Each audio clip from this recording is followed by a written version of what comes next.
me, Wendy V, and we're here with the Social Impact Level Up Live. Today, your job is to sit back, listen, and have some fun, and maybe take a few minutes to relax, because we're going to have an amazing conversation today to turn your ideas into a legacy of social change. Hey everyone, it's me, Wendy V. We are here on the Social Impact Level Up podcast. Is season 2, and we are here for another episode starting off our season about how can we live limitless as social entrepreneurs. So that's what we're talking about today. I'm really excited to be here for season 2 because the podcast has changed a lot, and we're going to talk a little bit more about that. What does that mean for the show? What does that mean? If you're listening here live, I'd love to have comments coming in from you. And hey, Raquel, good to see you. Thanks for being here. And the reason I wanted to do this live first part of the podcast season, this very first episode, was because one, I felt like there was so many changes between last season and this season that I didn't want it to just roll into a completely different show and people had like zero context for what was going on. And one of the things that was going on is that we had a completely different shift, and I'm going to be hosting this season solo. So that's why you're here hanging out with me solo tonight. This is our kickoff season party. So if you're here with us, just like Raquel is saying, hey, Wendy, you're awesome. Thanks for being here on LinkedIn, girl. It's good to see you. And anyone else who's listening, just kind of throw your comments in. Let us know who is here live with us tonight. And as we go through this podcast episode, we're going to be live in a couple different places. 2 places in YouTube, our channel here for the podcast that's just launching. And then also we'll be on my channel, Wendy Velos. So if you guys don't know me, I'm Wendy Velos. I am a social impact strategist. I help you to build your business or your nonprofit with a social impact mission that is just as important as your mission for profit. And I'm the host of this podcast. So the one thing I wanted to do is reintroduce myself to everybody who's listening. If you're just joining us in season 2, you're going to hear me going through a series of interviews with 40 social entrepreneurs. That is the goal for this season. Why 40? Well, I felt like that was a good enough representative sample for you to understand that you're not solo, right? Like if you are someone who is interested in social entrepreneurship, if you are someone who is interested in making an impact, you are not here by yourself. And sometimes this work can be really isolating. So the reason I wanted to talk about this topic, and thanks for being here, Jolanta, shout out to you. It's just because there's a lot of people who I think get isolated in their work, thinking that they're the only do-gooder out there doing this thing, and then don't see everybody else who's contributing, right? So this bigger collective of people. So since this is a social impact level up collective, and I'm just here kind of as a conduit to bring everybody together, I thought, why not dig into the stories of these individual social entrepreneurs? And not only the stories that they're talking about, day-to-day life, but also how did they overcome challenges? How did they, get through the day-to-day mindset that they needed to keep showing up and serving? How did they maintain their well-being so that they didn't burn out as they were reaching success or getting through the different steps it takes to be successful? And I was, in the middle of these interviews, knee deep, and it occurred to me that there's these themes that keep happening over and over again. So in this launch episode, in this party, we're talking about all these different topics. The things I wanted to really break open are the topics that people were talking about over and over and over again. And I didn't make any fancy slides. I mean, most of you who have been to my lives before, you might know I usually have like all these teaching points and things. There's super not a ton of things to talk about today, except for to show you a couple of video clips to talk a little bit about these themes, and then to really dig into, what season 2 is all about, what you can expect from us. So thanks for being here. Thanks for being part of the Social Impact Level Up podcast family. Super excited to have all of you join us in this video format as well. That's another change that's happening. We are going to have all of these episodes with these amazing people on YouTube. The reason is because YouTube provides another way for you to connect with the guests and to see exactly, who they are as they're telling you these things. Of course, we'll still be a podcast. We'll still be in all the normal places that podcasts exist. But I wanted to have the ability to share, all of the different types of things that the people who are our guests are doing that you can connect to, not only in the show notes, but also for you to see the value in how they explain it, verbally and in video, right? So this is the part that it really excites me because we're jumping onto the video. I'm going to be on video. I'm in all these videos, right? And I know a lot of people who know me probably are like, wow, that's a big step for Wendy. So when we're talking about living limitless this year, it's really pushing outside of your comfort zone, right? Thinking about, as a social entrepreneur, what are the things that you're doing that are holding you back? What are the mindset shifts that you need to make in order to be successful and move forward? Or what are the things that you need to work on as a person, as an individual entrepreneur, in order to keep showing up for the people that you're trying to serve? So all of these things come out in amazing ways in the episodes. There's so many stories that I can't even describe how cool it was to be able to step into the lives of so many different people. And all of these people are amazing, amazing people. So I want to jump right into some clips really quick. I'm going to tell you guys what we're doing tonight. So we are going to go through 2 clips, and then I'm going to talk a little bit more about the themes that we have for this season and what it means to be living limitless as a social entrepreneur. So let's talk about this first clip. This first clip is someone that I met on Clubhouse, actually, and his name is Cedric Scott. He's amazing. The reason he is the very, very first episode is because he has a scholarship that he created for his mother, and his mother's legacy is living on through this scholarship that he created. And the applications are due next week, right? So he is the very first guest that you will hear from in this season. His show drops next Friday. And this season, every episode is going to drop on a Friday. So we're doing this live on a Monday, but this episode is going to be a podcast on a Friday, and it's going to kick off our season. Well, every episode after that is going to be on a Friday, unless we have a week that it's live, and then we're going to be taping on a Monday, airing on a Friday. So this is Cedric Scott's episode, and his episode is going to air right before the deadline for this scholarship. So wanted to make sure to shout out Cedric and to make sure that he got his props. So what are we talking about in this season? I asked a couple of basic questions of people. Who are you and how do you make an impact, right? Like, what exactly are you doing to help other people? I asked people how they maintain their well-being. I asked people how they overcame challenges and what challenges they faced. And then I asked people just some random questions, right, over the course of the interviews. One of the questions I pulled out a couple times, which Cedric was one of the people who got it, was if you could give yourself advice when you look back on like whatever your beginning of your journey looked like, what advice would you give?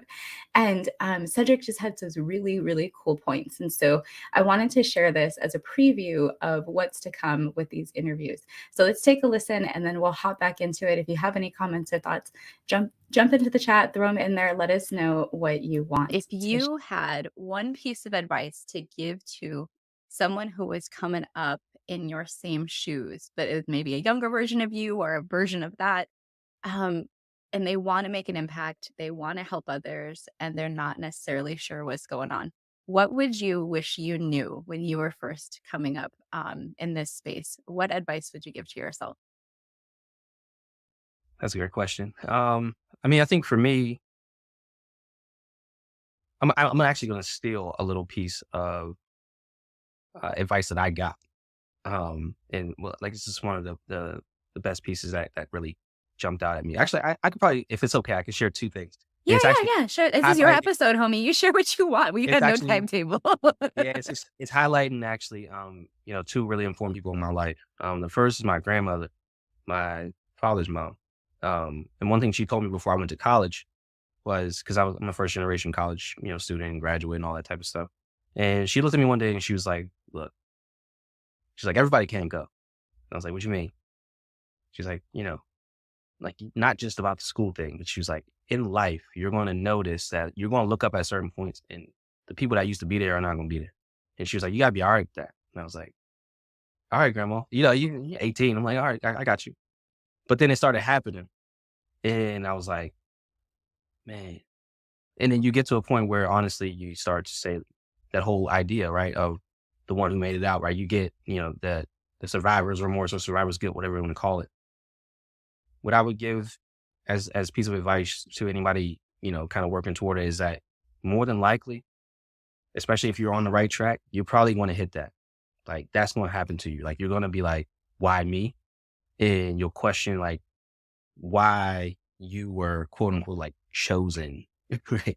Um, I mean, and my advice would simply be like, just try your best not to do that to yourself because it's going to actually detract and kind of take away from more of the work that you could do. And you're going to question yourself in everything that you do and all the stuff that you begin to put out. And if anybody were to say anything contrary to, the work that you're putting in, you're going to probably give it more prominence than it deserves.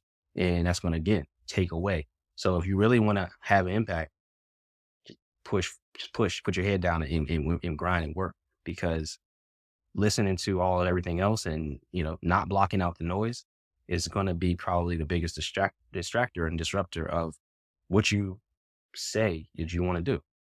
So that's number one. Yeah, and I love this thought that Cedric had. There were two pieces to his advice. So if you want to hop into the episode that we have next week, not this Friday, but the Friday after, that's going to be it's a season 2, episode 2 with Cedric Scott. You'll hear the rest of the advice, which is actually really good from his father as well. But his grandmother was saying something really profound that I wanted to talk about tonight because I thought about it when he was telling me the story. I was like, that's really true, right? There's a time in your life where you don't know what path you're going to take, and you're kind of like seeing who's around you and comparing yourself to whoever's around you. And then later on in your journey, you'll also do the same thing where you'll sit and you'll compare yourself to who's around you. And it may not be the same people, right? And what his grandmother was trying to say was you're going to recognize that if you do that, you're going to kind of lose energy by continuing to compare yourself to these other people. It might be better to just recognize that those people who are there with you at a specific point may not be with you later on the journey, and your goal is to just kind of put your head down and keep working and keep moving forward. And I think it was really interesting, a really interesting thought that he shared in terms of what he would tell his younger self, right, which was essentially his grandmother telling him when he was younger, hey, this is what's going to happen. And then him being able to see that later in his journey that it did in fact happen. I don't know if you've experienced this. I've definitely experienced this to where I have looked up and all of a sudden people that I thought were my peers, my equals or whatever, have gone in a completely different, different direction. And I think that there's always something about that, moving forward in your life and your journey where you have to continue to just move forward. Right. And I think that there's definitely points that I can resonate with that advice. And so thanks to Cedric for sharing that from his grandmother. That was very wise. And I think that it shows as a social entrepreneur that taking this journey, that you've been on, and thinking back about all of the experiences you've had in your life, how can you use them to move forward, to serve more people, to make a bigger impact, to do what you really want to do or what you're passionate about? All of that knowledge that you have, it comes from your lived experience, right? And some of your lived experience might be things that are unique to you because it's your particular grandma who gave you this particular advice. And I think that Cedric just really showed the legacy of who he has in his family. So again, he has a scholarship for young people who are going into the STEM education. I think it's undergrad, and there's $1,000 scholarship. If you are interested in applying to it, it is going to close next week. So I will make sure that the link to that gets put into the comments. So the other thing that I wanted to talk about tonight was from another friend, a different friend, who I met through the FinCon community. And a lot of people know me from FinCon because I've been there a couple of times, and I kind of hang out in that space with the financial content creators. And I always like to learn because, again, like I don't think you can ever learn enough about your financial wellness. And it's something that as entrepreneurs, we have to pay attention to a lot. And so being in the right mindset to manage your money, manage your business, and to make sure that you are doing everything that you can to build wealth, that's something that the people at FinCon talk about all the time, which is why I love to be in that space.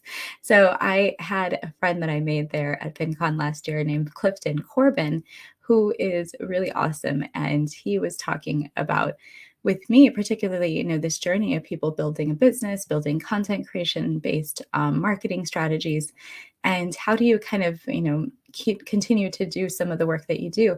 So we had a really cool episode that we taped. It's going to be in later on the beginning of this season. I think it's around episode 6.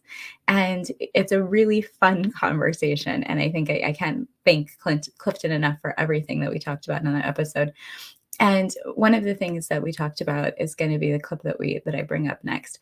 And I just wanted to preface this with when you have really smart friends, sometimes they say some really smart stuff, but I really resonated with what Clifton is saying in this clip. So I'm not going to give it away. I'm just going to jump right into the clip, and then we'll come back and have another chat about this one too. So let's bring this up. In your experience as an entrepreneur, or an entrepreneur who's really focused on helping others, not so much just on profit, what has been the biggest challenge that you've had to navigate? Oh, it's wanting to give, but not always putting the value on yourself or your time. So, great example. I was just asked to talk at a school. I love talking at schools, talking to our parent community at a school. And it's like, well, this is how much I charge for a talk. And like, what can you do it for cheaper? And I was like, yeah, I could do it for cheaper. And then, they start asking around and like, well, this group can do it for free. Will you do it for free? And I was like, well, technically, yes, I could do it for free because my end goal is to make sure that this community has this knowledge. But if I do it for free, then I am devaluing myself, which is, most times it's such a mind-bending thought. Like, you want to give, you need to give, it's like in you to help. But if you don't charge anything for it, then you will not have the capacity to continue to give. So you need to have some type of boundaries there. So I would say that's one of the biggest challenges, is that making sure that you're actually recouping some of the value that you're putting out there, which is so hard when you're doing something that you want to do. You want to do it altruistically. You just want to give it. Like, if I, like, the amount of times I'd just be like, here, just take this, just have that. And if it was like a recording, I'm fine, whatever. But if I have to then say, I am going to forego tuck-in time to meet with this parent community, which I would have to do, I'm giving up something very valuable there. And I'm also providing something very valuable in that my time and the content that I speak on and the subject matter that I speak on is valuable. So there's a lot of value that I'm giving or foregoing. And if the compensation for that is a thank you and a pat on the back, it might not be worth my time. But at the same time, the value, like, I want to provide this. Like, it's something I want to give. So that's a challenge. That's just a challenge that I have. And I kind of stayed firm. I was like, well, I will discount it, sure, but then I'm done. And I don't know if it will come back to me or not. I said this earnestly. If you can get the same type of content for free, and it's a matter of budget for your the school community, then I want you to get the content. If you don't get it, and I say this on podcasts, I say this all the time. Like, if you're seeking out information on financial literacy and you say, you know what, Clifton, I like what you're doing, but I can't afford your book.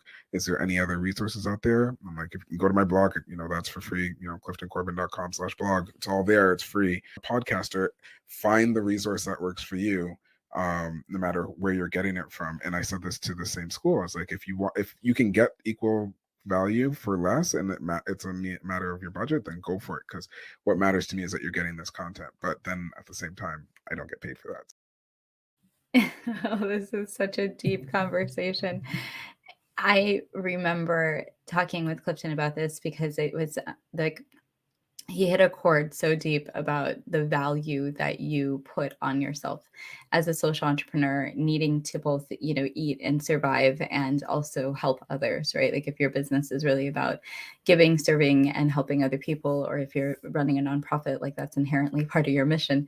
So it's sometimes difficult to think about, well, how do I also thrive? And I get this question so often from people who are founding a nonprofit or who are early on in thinking about what are they doing with their business.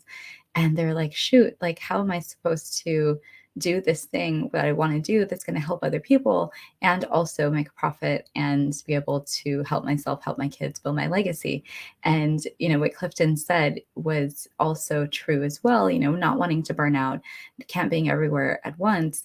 If you're trading off, free time to serve, But then in the family kind of social wellness aspect, you're not able to show up for your family, then that is a little bit of a challenge, right? For the people who you know and love who need you to show up for them. So there are a lot of challenges here on not being able to be everywhere as a social entrepreneur. So the things that we've been talking about in this season are so super important. And the way that each of my guests go through their lived experience, the ways that they describe, the overcoming moments of triumph that they had where they, had a challenge, they were able to navigate it.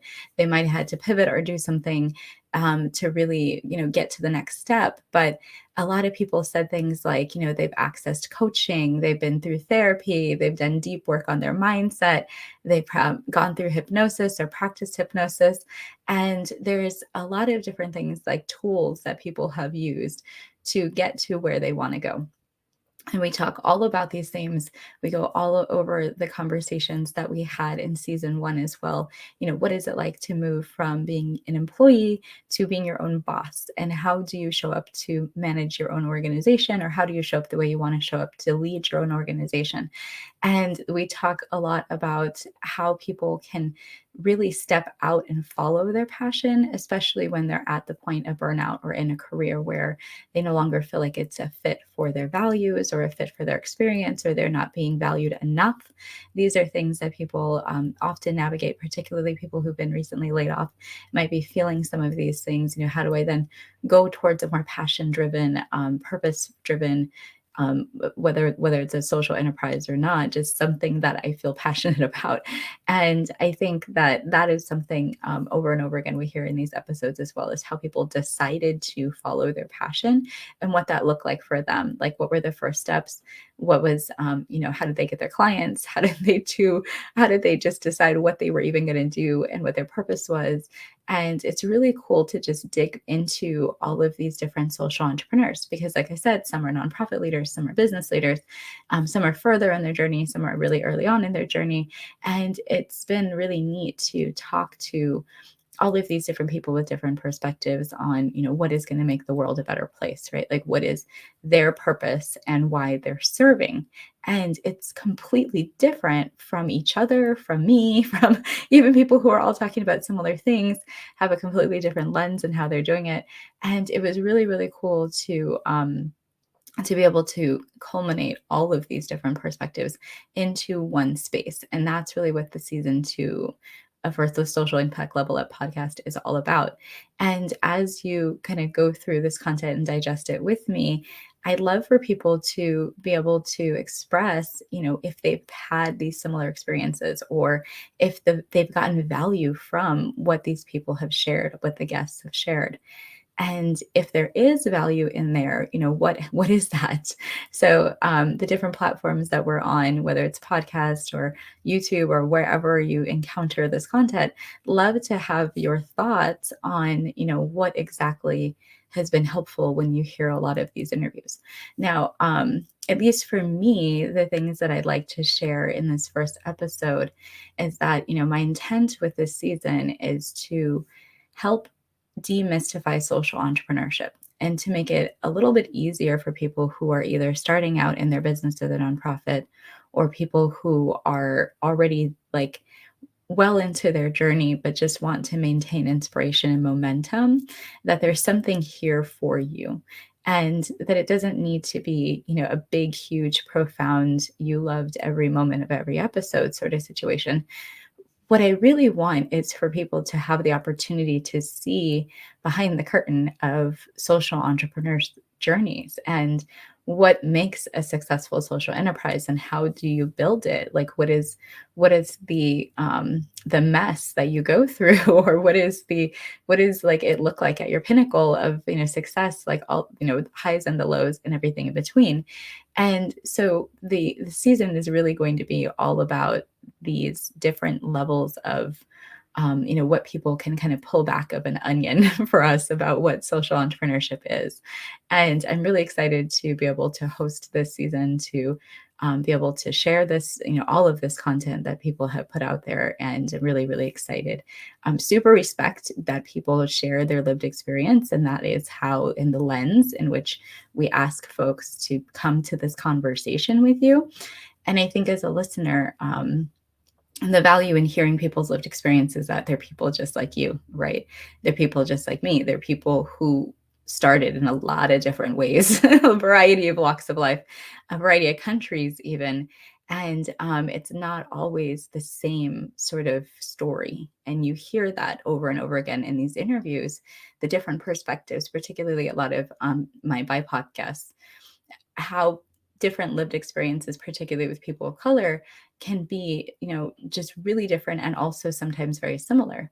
And so we have a lot of these conversations about cultural nuances and equity and, what does it mean like to break stereotypes and to have barriers and microaggressions and things that you've experienced throughout your life, which I think is a really powerful thing for people to share vulnerably. So I really commend a lot of my guests who, do kind of give you a glimpse into what exactly they've experienced as humans, and to be vulnerable about, what and humble about, what they've been able to create and how they got there. And so I think that these are, just amazing people that you're going to hear from. Now, the other thing to kind of think about as the season goes by, I'll bring on more people. I'll do more lives. We'll definitely continue to connect. There's going to be, opportunities to have merchandise and all these things related to the podcast. We're really building a community and want to make sure that you're invited into the community. You're joining us for either a live, or you're going to be, somehow with us in the podcast and commenting and being part of where we are on LinkedIn and on YouTube primarily. We also have a Clubhouse house. So that's also another place you can connect with the Social Impact Level Up Collective. This is a group of people who are really rocking and changing the world and want to make sure that you are part of that as well. And if you're living limitless as a social entrepreneur, all of the tips and resources that we offer in these episodes throughout the season are basically what you need. These are the roadmaps. These are the shortcuts. Like, I don't know how to provide you any more value-packed free content than the stuff that is in each of these episodes. And a lot of the people who, gave extra, here's a link to an extra thing, or there's this on my website. There's so much value in everything that was shared through this season. So I'm super excited to bring all of this to you. All right, so that's it for me. I'm Wendy V. A lot of you guys know me as, Wendy V. I'm a social impact strategist. I am here as the host of the Social Impact Level Up podcast, and I'm going to walk you through in this next, about basically through the rest of the year. I'm going to walk you through social entrepreneurship and what it means to be a social entrepreneur living limitless. So if you are excited about it, I hope you are. I am excited about it. And I really, really can't wait for you to jump right into next week's season 2 episode. It is with Cedric Scott, and it's going to be all about how we can, basically, you heard it earlier. We're going to be talking about his edu hustle, but also talking a lot about building a legacy, which is something that I'm super excited about. So let's talk next week. Join me for that episode. It'll be airing on the Friday. I think that is April 7th, if I remember right. And super excited to get into that right away with all of the different episodes that we've already taped. We have episodes going all the way till October, y'all. This is going to be great. So I can't wait to see you there. And thanks for joining us on this live.